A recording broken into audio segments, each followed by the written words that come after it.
What's up guys, welcome back to another video. In this video, I'll be showing you how to find specific transactions on Wise.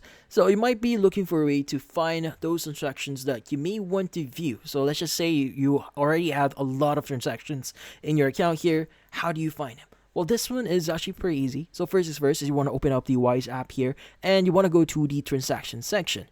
Now, you want to go and click or look for the see all button or link that you see next to transactions. So go ahead and just press on it.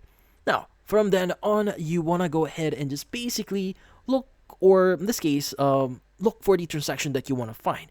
Now, the great thing about transactions here in Wise is you can actually use the filters here. So we have the option to include hidden transactions, the type of transaction here, you can even filter that, and you can even filter it by balance and direction as well. So if you click on one of them, you should have the option to filter them on that specific value.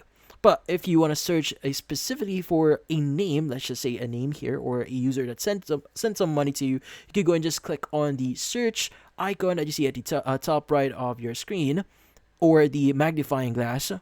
And from then on, you can just type in the name of the user that actually sent you the money, or you've sent the money from. Now, you should know if it's an incoming or outgoing transaction by looking at the arrows. Now, if you see an arrow up, it means it's an outgoing transaction. Incoming transaction is going to be an arrow down. But yeah, so in this case, that's about it. So, if you found this video helpful, don't forget to leave a like or maybe subscribe to our channel. Thank you for watching.